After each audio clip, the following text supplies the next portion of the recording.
Here's a question for you. Can there be more than one winner? If we're talking about a sports competition, the answer is no.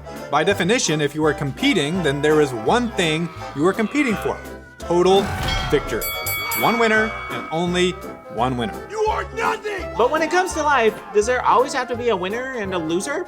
Always the oppressor and always the oppressed? A lot of people think so. There's always a loser. But this guy had other ideas. No, you fool. Everyone can be a winner. What the heck are these guys arguing about? Today, we'll find out. Today on TBH History, we're looking at how the Industrial Revolution progressed, the opposition that rose against it, and the economic debate that continues today around the world and right here in our own country. Hey, I'm Lem. And I'm Daniel. And this is TBH History. Last episode, we explored the beginnings of the Industrial Revolution and how the world suddenly exploded with technological advancement. It was a wild time with new emerging technologies and few government restrictions to hold back the rapid changes. But with these drastic changes came new challenges. And the question quickly became, what should the government's role be in addressing these challenges? A massive debate erupted over economics, a term for the way that society thinks about resources and money and wealth creation, that kind of stuff. Should the government step in with a heavy hand to control the market, such as socialism or communism? Or should it take a hands-off approach and allow a free market controlled by the private sector, such as capitalism? An amazing number of world-changing inventions came about during the Industrial Revolution. But with a growing number of machines and factories, what we call industrialization, not only did it become possible to make things we couldn't make before, but it also revolutionized the way things were made. Everything from small household items to big machines began to be produced faster and cheaper. This drastic change in how things were made could be seen as really good or really bad, depending on your perspective. The good was that it dramatically lowered the cost of things like clothes and tools and furniture. And goods that had once been considered luxury items were made more affordable than ever before. Also, new factory jobs created opportunities for employment to those who had long been desperate for work. Oi, I've got a job! Rudolph, I can afford to feed you next week! So what could possibly be bad about this? More jobs, better stuff at cheaper prices. Who can argue with that? We're getting out of these straits, you bums! Ha! Well, let's imagine an example. Let's say you had been a craftsman who had made furniture before industrialization, like your father before you, and his father before him. But then one day, a factory full of furniture-making machines shows up in your town. Sure, the furniture you sell is handmade and so beautiful, but you just can't produce furniture as quickly and cheaply as the factory. If you don't drop your prices, most people will buy the cheaper factory-made furniture, and you won't make enough sales to stay in business. But if you do drop the prices, you say bye to your profits and may end up losing your business as a result. Either way, you're in a pickle.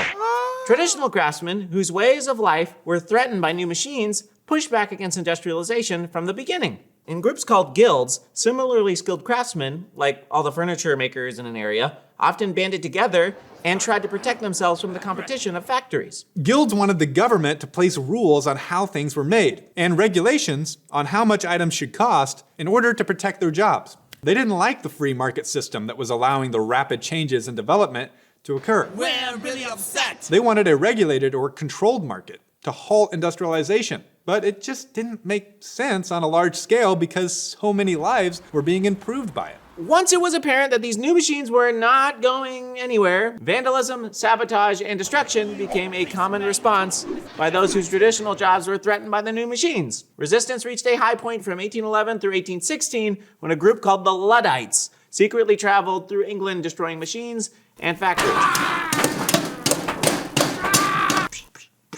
Although they put up a strong fight, groups like the Luddites ultimately failed, and the Industrial Revolution marched on through the 19th century. Through free markets that allowed technological advancements to continue expanding, industrialization spread around the world to European colonies, and it naturally exploded in the United States, the nation that provided a prime example of capitalism, where citizens enjoyed more political and economic freedom than anywhere else in the world. Through this time, more people were getting wealthy than ever before. And some leading industrialists became mind-bogglingly rich. Free markets combined with industrialization also dramatically reduced the poverty rate around the world and created an entire new group of people called the middle class, who the French called the bourgeoisie, as we learned in previous episodes. But the growing industrial world was far from perfect. For capitalism to work and be an economic system where everyone can actually win, there needs to be competition in the market. Workers need to have the freedom to choose where they work, so that employers are forced to compete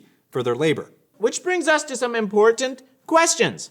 What does it mean to have a free market? And what is capitalism? And how did these two working together, help the Industrial Revolution progress? Let's zoom out and take a look. For centuries, the common belief regarding economics was that the earth had limited resources that had to be fought over, and only the strong and powerful would end up with a pile of goodies. Everyone else would suffer. More for you means less for me.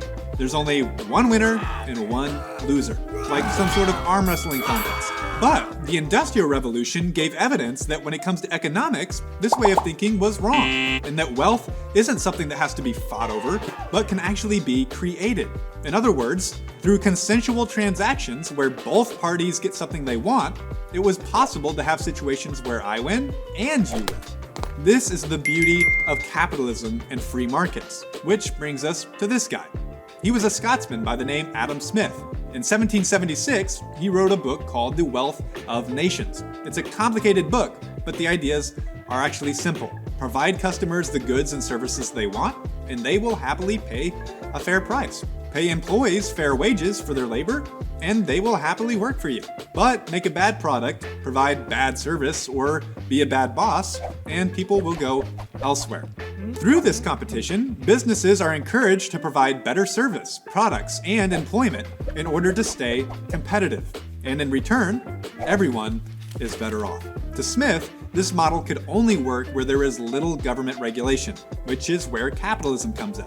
And although capitalism has become a very controversial term, it's actually just a term for an economic system where a country's trade and industry are owned and controlled by the private sector, aka the people, instead of the government. And when you, as a private citizen, actually own your own business and property, you have the right to buy, sell, trade, and hire however you want.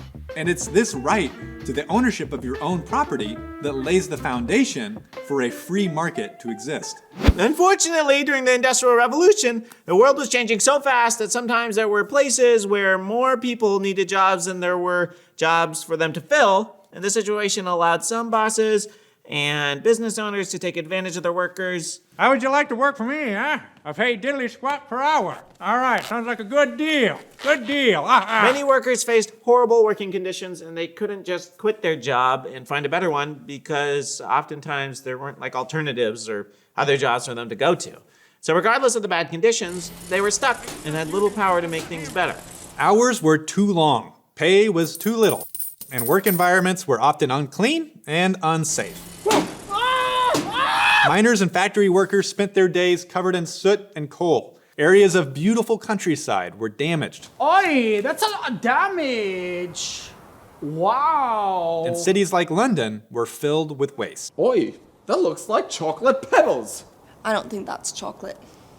These instances where capitalism was hijacked by corruption and abuse, and where freedom of choice was removed from the market, provided critics of industrialization with ammunition to attack. And in 1848, a German philosopher did just that. His name was Karl Marx, and he released a book titled The Communist Manifesto.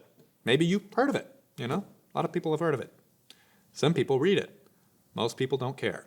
In it, Marx argued against industrialization and capitalism. He believed that win-win relationships were impossible, that life was all one big fight for power, and that people were divided into two groups, the oppressed and the oppressors. Marx claimed that industrialized jobs, like working in a factory or a mine, were a new form of slavery. He believed that working low-skilled jobs in the industrialized world was worse than the lives poor people had before machines. Dein Leben ist nicht besser. And that capitalism would always lead to greedy bosses and mistreating their workers. He was convinced that industrialization was so bad that workers would unite, violently overthrow their bosses, and create a new perfect world, or utopia, as we've mentioned in previous episodes. Utopia. It's a great thought. Although he thought this revolution was inevitable, he still hoped that workers of the world would listen to him and read his book. You bum! Read the book! And a lot of people did indeed hear Marx's message. The Communist Manifesto was translated into many languages, and word of the new philosophy of communism spread across Europe and the industrializing world. But in spite of this, his predictions failed to come true. While his ideas did attract a lot of followers, there weren't nearly enough for a revolution. You need at least like 3,000 or 4,000. The truth was, industrialization and free market capitalism were making the quality of life more comfortable for almost everyone. Although compared to some of the world's new wealthy capitalists, a lot of workers, they didn't have much compared to those people, but they still had more than ever before. And the risk of losing it certainly wasn't worth the fight. Marx was correct that there was indeed some examples of greedy business owners mistreating their workers. But he was wrong that the evil deeds were a result of capitalism. Corruption and exploitation were results of a lack of competition in the market, not actually capitalism itself.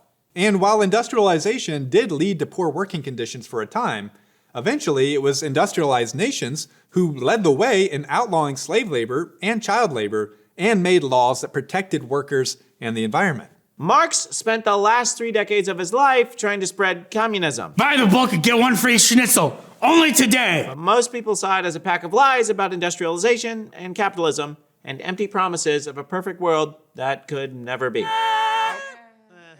And we'd all like utopia. We'd all like that perfect place, Marx didn't live long enough to see communism take hold anywhere. Utopia is on the horizon.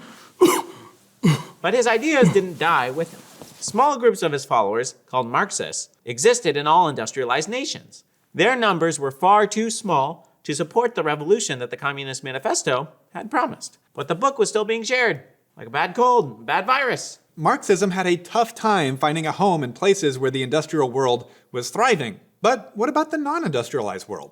In our next and final episode in this series on the revolutions that have shaped our world, we'll visit the largest country on Earth, Mother Russia, where a Marx-influenced revolution set the stage for a global showdown between freedom and control. But before we say goodbye, make sure you take away these 3 lessons. Capitalism, which ran together with the Industrial Revolution, is an economic system where freedom allows everyone to win: buyers and sellers, bosses and workers. Despite opposition, capitalism and the Industrial Revolution led to better quality of life for people at all levels of society. Marxism rejects capitalism, believing that everything is a fight for power between oppressed and oppressor, and falsely claimed that industrializing was negative for people. And as always, it's time to end with a thought-provoking question. What do you think the world would look like without the Industrial Revolution? Let us know in the comments below. I like this music about when it starts kicking it down. Thank you so much for watching this episode of TBH History for PragerU. Make sure you subscribe and check out our other episodes, as well as part 1 of the Industrial Revolution, which you should watch and should have watched before you watched this. If you're still watching this, as always, we want you to post an emoji, and this time we're gonna have you post a pretzel emoji. And if you can tell us why we want you to post it, we will give you a shout out in the next episode. But until then, it's time for our shout out from last episode. Lim, take over. All right, it's time for the shout out. Research. Nuno and Ella says, because he puts coal in your stocking, and coal was a big part of the Industrial Revolution. With the Santa Claus emoji at the beginning. Nuno and Ella, congratulations. You win the shout out. Yes. Well done. Well done. Don't you talk to my baby that way. Got this nasty stuff on my lips and it's still not keeping my mustache. What? PPD! PPD! Pick up the lace! I don't dance. Yes, that was good. Yeah. Wow!